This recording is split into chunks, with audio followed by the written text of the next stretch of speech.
नमस्कार दोस्तों, मैं रंजना तिवारी आज आप सबके बीच में एक बहुत ही सुंदर, बहुत ही प्यारा एक विवाह गीत है ये। जैसे शादी विवाह में जब देवी देवता का सुमिरन किया जाता है, शाम को संझैया न्योता जाता है, उसी समय का ये गीत है। गीत बड़ा प्यारा है, गीत को पूरा सुनना, लास्ट तक सुनना। जैसा होगा अपनी राय कमेंट के माध्यम से ज़रूर बताना कि हमारा ये विवाह गीत कैसा लगा। साँझा भयल साँझा रहलिउ तू कहवा, साँझा भयल साँझा रहलिउ तू कहवा। जिसे जिसके घर में शादी हो वो अपने जेंट्स का नाम ले।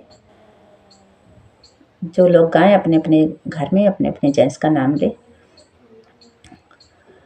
हम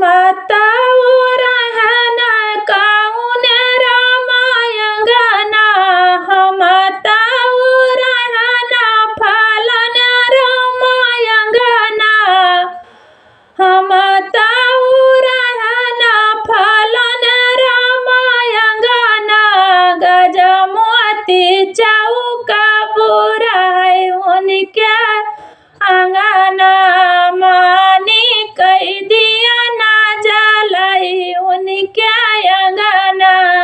सोनवा ना खंभा गड़ा है उनके अंगना, अमवा ना खंभा गड़ा है उनके अंगना। सुब्रन कलशा धारा है उनके अंगना, मानी कई दिया ना जलाई उनके अंगना। चौमुख दिया ना जलाई उनके अंगना।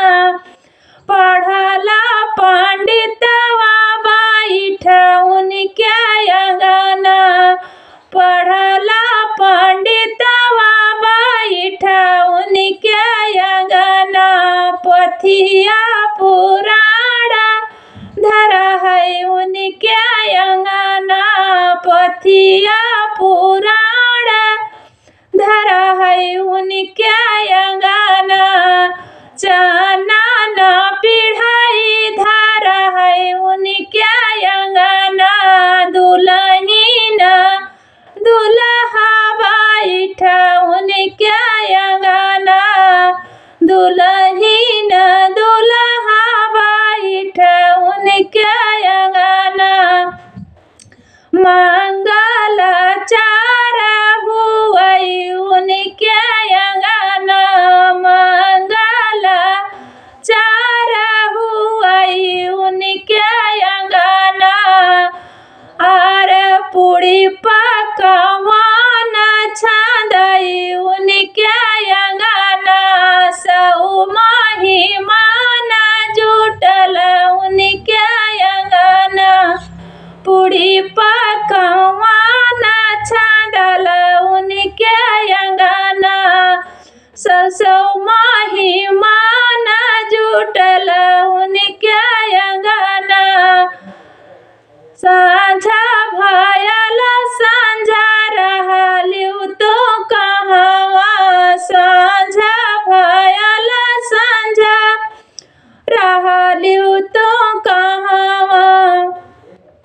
हम रहना कौन रमयंगना, हम रहना फलन रमयंगना, हम रहना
उनके अंगना सऊ माही माना जुटल उनके अंगना सौ माही माना जुटल उनके अंगना मंगल चारा हुए उनके अंगना मंगल चारा हुए उनके अंगना सांझा भयल सांझा रहलिउ तो कहवा सांझा भयल सांझा रहलिउ तो कहवा हम ताऊ रहना कौन रामायंगना हम ताऊ रहना कौन रामायंगना पनवन माड़ा उछवा उनके अंगना पनवन माड़ा उछवा उनके अंगना बसवन खंभा है उनके अंगना पनवन माड़ा उछवा है उनके अंगना गजमोती चौक पूरा है उनके अंगना सुब्रन कलश धर है उनके अंगना सनवन कलश धर है उनके अंगना मानी कई दिया न जल है उनके अंगना